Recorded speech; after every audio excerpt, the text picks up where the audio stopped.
All right, everyone. You've got a weird situation ongoing where it appears that a lot of liberals really they're obsessed with the concept of protecting criminals.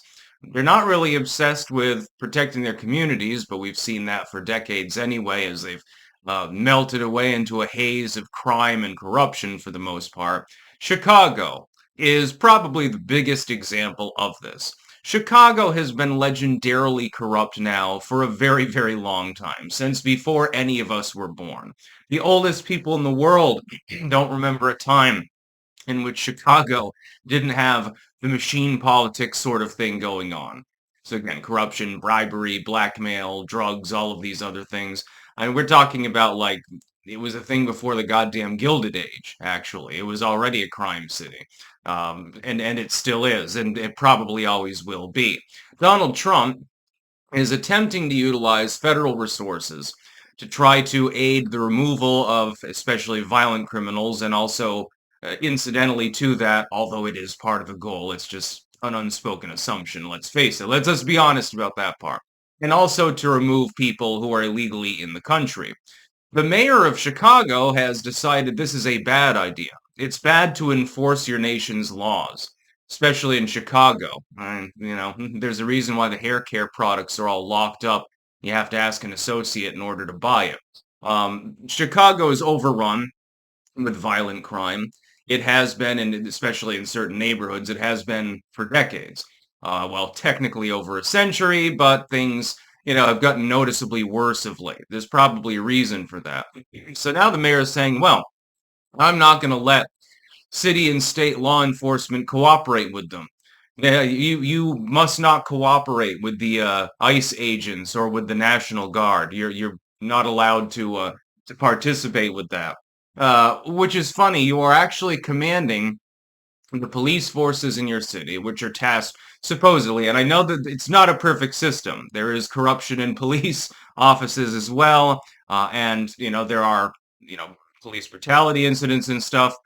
I am not a thin blue liner. But when you're telling them that the one function that they really are supposed to be enabled in, which is public safety, although they have no responsibility to keep you safe, they're law enforcement.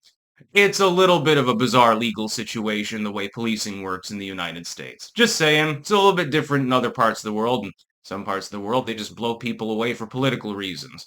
We're getting to that point now too with the far left, I suppose. But what happens is you're preventing your police from actually doing the one job that they should be doing. If they want to go out and, plant crack in a black dude's car, the mayor is not going to have a problem with that.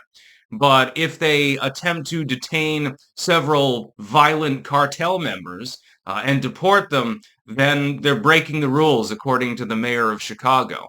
Well, I mean, for years you've been in there, and the crime rate hasn't gone down, and nothing's been done. You have, again, wasteful spending and corruption at the highest and lowest levels, and graft and bribery and blackmail and so forth in the metro forces.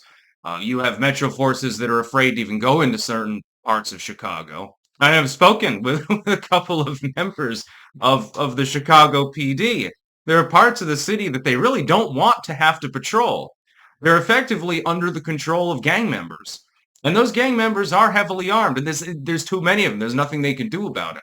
Maybe if you sent the National Guard in, you could sweep up some of these people.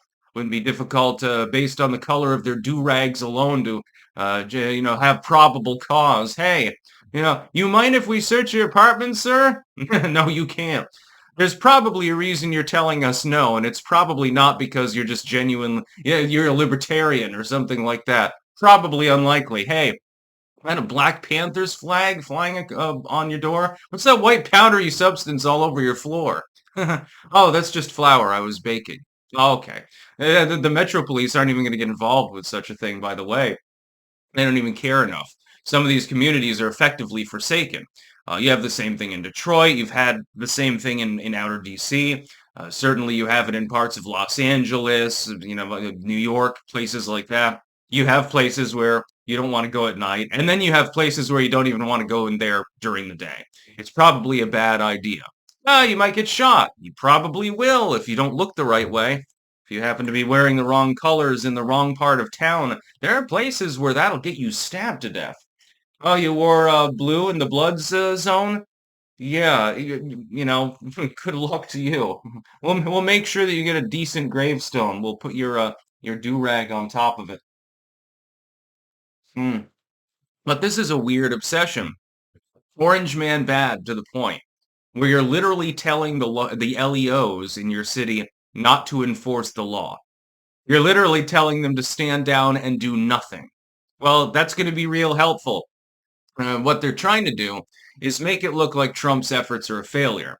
If you had full integrated coordination between the beat officers, they know the neighborhoods, they know where the gang members are, they know all of these things, they just don't have the ability to flush them out.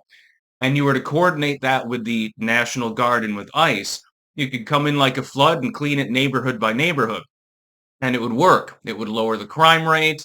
It would result in thousands, maybe tens of thousands of deportations, which are also hazarded by the craptivistic judiciary at the moment. We'll be talking about that later. And it would look successful. And that would be bad for the uniparty slash liberals.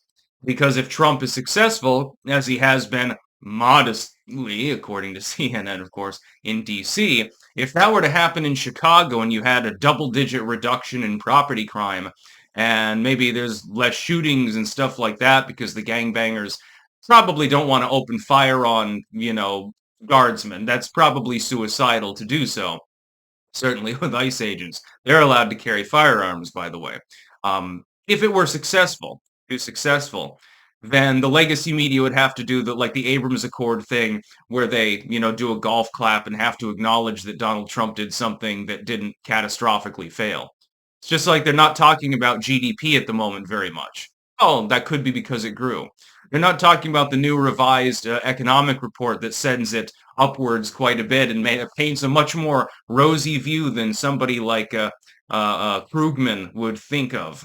He's like, well, if Trump gets elected, the economy will collapse. This is 2016. Actually did pretty well. And the bottom falls out due to things completely outside of Trump's control, partially as a result of Obama's investment in Wuhan and Fauci's investment, let's put it that way. Now the economy comes back. I was told by Krugman yet again that Trump would destroy the economy. His tariffs are going to destroy and break all the toys. Yeah, maybe for the unipartyists, I haven't noticed any appreciable difference.